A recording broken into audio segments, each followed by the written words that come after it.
Assalamualaikum warahmatullahi wabarakatuh. Halo, perkenalkan nama saya Ugi. Jadi, pada video kali ini saya itu membahas tentang Generalized Lambda Distribution, di mana yang akan saya bahas adalah definisi dari Generalized Lambda Distribution, atau biasa disingkat dengan GLD. Oke, ini merupakan video part yang kedua. Oke, bab 2 part yang kedua. Bab 2 part pertama bisa teman-teman tonton di channel YouTube saya Start Komat. Nah, teman-teman, jadi referensi bacaan saya ini dia. Saya membaca buku yang ditulis oleh ini dia. Yang ini. Oleh Zaven A. Karian dan Edward J. Dudowich. Judul bukunya Handbook of Fitting Statistical Distribution with R. Ini referensi bacaan saya. Nah, teman-teman, sekedar informasi, website saya www.startkomat.com itu teman-teman bisa akses download berbagai tulisan saya di sini, buku saya gratis bisa di-download. Kemudian teman-teman bisa melihat berbagai video yang saya buat di sini. Free, gratis. Dan juga ini website saya www.startkal.com. Teman-teman bisa download gratis di alamat website ini. Oke, langsung saja kita mulai. Jadi, video pada kali ini itu saya bahas, saya ambil dari bab kedua. Oke, bab keduanya kita masuk ke bab kedua. Bab 2-nya, tunggu ya, kita cek dulu. Sepertinya kelewatan. Kita lewat dulu, ini bab 3. Kita lihat bab keduanya. Nah, ini dia bab kedua. Nah, nih, jadi yang kita bahas sekarang adalah definisi dari GLD, ya. Definisi dari Generalized Lambda Distribution. Nah, kita mulai saja. Jadi, teman-teman, keluarga dari GLD itu dia memiliki 4 parameter. Oke. Parameternya lambda 1, lambda 2, lambda 3, dan lambda 4. Atau dinotasikan seperti ini. GLD lambda 1, lambda 2, lambda 3, lambda 4. Dan GLD ini itu dinyatakan dalam fungsi persentil atau fungsi kuantil ya. Ini dia, dinyatakan dalam bentuk fungsi persentil atau kuantil. Jadi bentuk fungsinya seperti ini dia. QY gitu kan. Jadi di sini ini lambda 1, lambda 2, lambda 3, ini parameternya. Jadi pada GLD itu dia ada 4 parameter. Di mana inputnya ini juga Y. Di mana nah di sini Y ya, Y. Y itu nilai kuantilnya gitu. Jadi pada GLD biasa kita diberitahu nanti Y-nya berapa gitu. Dengan mengetahui nilai Y-nya atau nilai kuantil Y-nya, nanti kita bisa mencari nilai X-nya. Sesudah didapat nilai X-nya, baru nanti diperoleh nilai Fx-nya. Seperti itu dia. Jadi nilai Y itu berkisar dari 0 sampai 1. Nah, di mana lambda 1, lambda 2, lambda 3, lambda 4 ini kan parameter ya. Di mana keempat parameter ini mempunyai sifat atau karakteristik tersendiri. Nah, pada lambda 1 dan lambda 2 itu masing-masing menyatakan lokasi dan skalanya. Jadi lambda 1 ini menyatakan lokasi, lokasi, lambda 2 ini menyatakan skalanya. Nanti akan saya terangkan melalui grafiknya biar lebih paham. Sementara lambda 3 dan lambda 4 ini masing-masing menyatakan skewness dan kurtosisnya. Nah, jadi ingat pada GLD itu dinyatakan fungsinya dalam bentuk persentil atau kuantil ya, seperti ini dia. Dan GLD memiliki 4 parameter. Seperti ini dia. Kemudian nilai Y-nya itu berkisar dari 0 dan 1. Nah, oke. Kemudian pada GLD ini fungsi densitas probabilitasnya dinyatakan seperti ini, Fx. Jadi kalau kita sudah mendapatkan X-nya, maka kita bisa menghitung nilai Fx-nya. Nilai probabilitasnya seperti ini dia. Nah, jadi QY itu sama dengan X ya. Nah, sekarang saya coba memvisualisasikan gimana sih bentuk GLD. Nah, misalkan gini. Ada GLD dengan 4 parameter. Misalkan lambda 1 nilainya 0,035305, lambda 2 1,3673 sampai lambda 4 ini dia. Nah, kemudian kita masukkan ke dalam 211 seperti ini dia. Oke, kita dapat ya nih GLD yang pertamanya. Kemudian GLD yang kedua, lambda satunya 0,0305. Nah, lambda 2-nya ini berbeda. Saya sengaja membuat lambda 2-nya berbeda. Di sini 1,3673, di sini 0,3673. Nanti kita lihat. Kalau lambda 2-nya berbeda, gimana sih bentuknya? Nah, seperti itu dia. Yang lambda 1, lambda 3, lambda 4 itu nilainya sama. Tetapi lambda 2-nya berbeda. Oke. Sekarang kita lihat. Akan kita bentuk kurvanya itu seperti apa. Oke. Di sini saya menggunakan program R. Saya sudah menyediakan program R. Nah, ini dia. Jadi pertama, nah untuk yang ini untuk GLD yang pertama ya. Ini kan 0,035, 1,367. Itu untuk yang GLD yang pertama ini. Nah, ini dia. Sementara yang kedua, hanya berbeda di lambda 2-nya aja, 0,3673. Kita lihat untuk GLD yang kedua, ini dia. Oke, yang ini ya. Nah, sekarang dari ini kan, nah pertama, pada GLD itu, inputnya berupa, kita diketahui itu nilai parameternya sudah diketahui.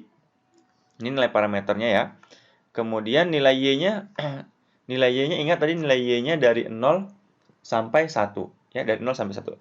Sehingga pertama, ini, kita membuat nilai Y, ini maksudnya perintah R yang ini, menghasilkan nilai Y-nya dimulai dari 0,0001 menuju ke 0,9999, di mana jaraknya itu 0,001. Oke, ini nilai Y-nya. Kemudian ini yang pertama, GLD yang pertama. Kemudian kita membuat vektor QY1. QY1 itu kita mau menghitung nilai QY1-nya ya, menghitung nilai ini. Sebenarnya di video yang part pertama, itu saya sudah menerangkan gimana cara menghitung QY1. Ini hanya sekilas saja.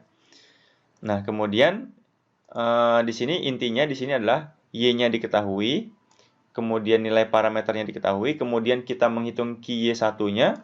QY1 itu GLD yang pertama, kemudian kita hitung. Jadi QY itu sama dengan X.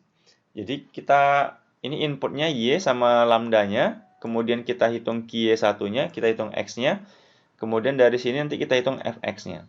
Kita lihat aja dulu gimana sih gambar dari 2 GLD ini gambarnya gimana. Oke, kita lihat, kita eksekusi. Nah, kita lihat. Nah, kita pertama dapat nih. Y-nya kita lihat 0,0001, 0,0011, 0,0021. Ini kita dapat Y-nya. Ketika Y-nya yang ini, kita dapat X1-nya yang ini. Kita dapat Fx1-nya ini. Kita dapat X2-nya yang ini. X2 itu Q2Y. Itu dari GLD yang kedua. Nah, GLD yang kedua itu ini. Jadi ini GLD yang kedua, ini Q2Y, ini GLD yang pertama, Q1Y. Kita mau ngebandingin kurvanya itu seperti apa. Nah, dari sini kita dapat ya. Pertama, Y-nya dulu diketahui. Ini kita peroleh ada 1000 baris ya. Sampai ini dia. Ada 1000 baris. Nah, ini dia dapat. Nah, sekarang dari sini, sekarang kita plot ke dalam grafik seperti ini dia. Nah, seperti inilah dia. Yang merah ini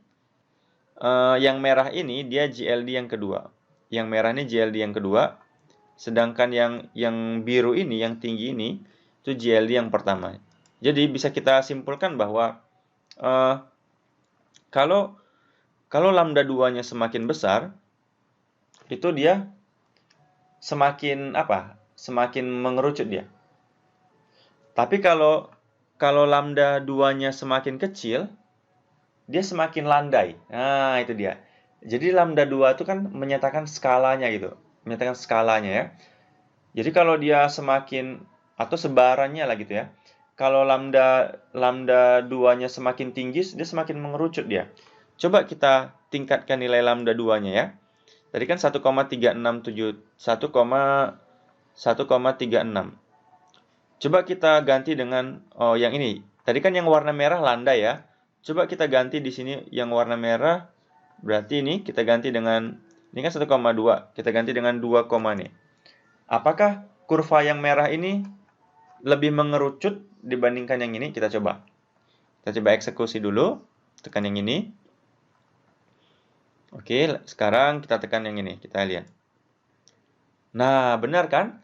Yang warna merah itu dia lebih runcing dia, atau lebih sebarannya itu dia lebih merapat dia.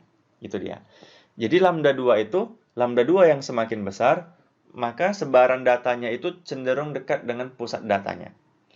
Oke, coba kita gedekan lagi lambda 2-nya yang warna merah ini menjadi 5. Apakah semakin mengerucut dia? Coba kita lihat ya. Kita cek dulu, kita eksekusi. Kita sekarang tekan yang ini.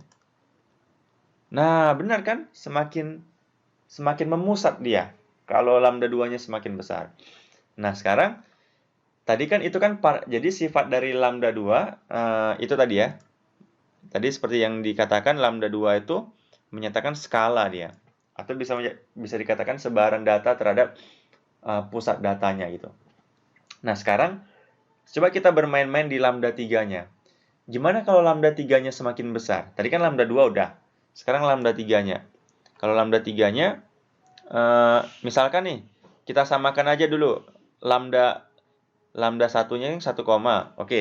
Nah, ini sekarang sama ya. Ini sama nilainya dengan ini sama nilainya. Coba kita lihat gambarnya. Oke, pasti gambarnya itu garis antara merah sama birunya, pasti dia bertepatan. Coba kita lihat. Nah, bertepatan.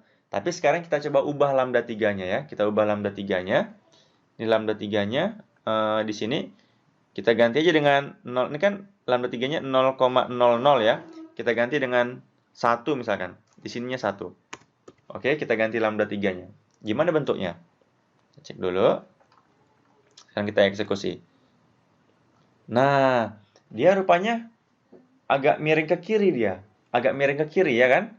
Oke, agak miring ke kiri. Yang merahnya. Oke, kita rubah lagi coba. Yang merahnya aja kita rubah. Menjadi 9 ya, coba 9. Apakah makin miring dia? Coba kita cek. Kita eksekusi lagi. Kita eksekusi lagi. Nah, benar. Ternyata dia makin miring ke kiri dia. Jadi, kalau lambda 3-nya semakin besar, dia miringnya ke kiri. Coba kita lambda 3-nya kita buat minus ya. Coba kita buat minus. Apakah dia miring ke kanan? Coba. Ini kan minus ya. Miring ke kanan atau enggak? Coba. Nih, kita coba dulu. Kalau minus gimana? Kalau minus,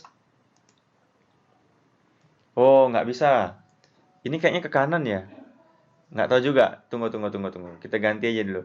Tadi kan ini. Coba ganti dengan 1 ya. 1,094. Gimana hasilnya?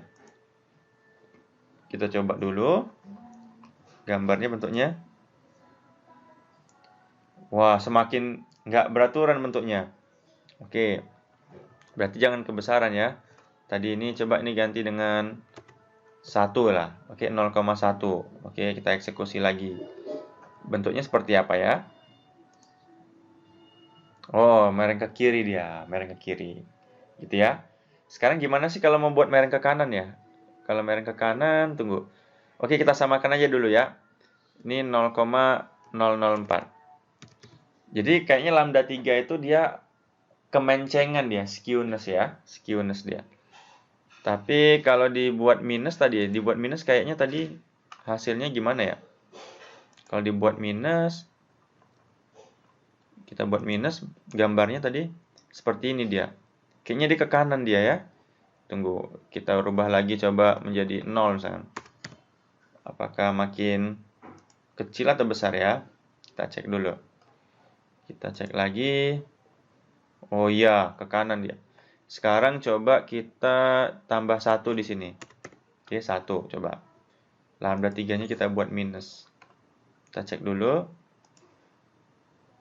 Oh iya, dia ke kanan ya. Berarti kalau minus sepertinya dia miring ke kanan ya, seperti itu dia. Nah, jadi seperti inilah dia GLD. Jadi pada GLD itu dia memiliki 4 parameter, lambda 1, lambda 2, lambda 3 dan lambda 4.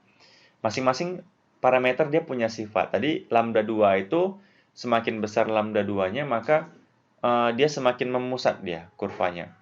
Kemudian pada lambda 3 ya, kalau semakin besar tadi, positif besar, dia semakin menceng ke kiri. Kalau negatif dia ke kanan, seperti itu dia. Oke teman-teman, demikianlah sekilas tentang definisi JLD, semoga bermanfaat. Assalamualaikum warahmatullahi wabarakatuh.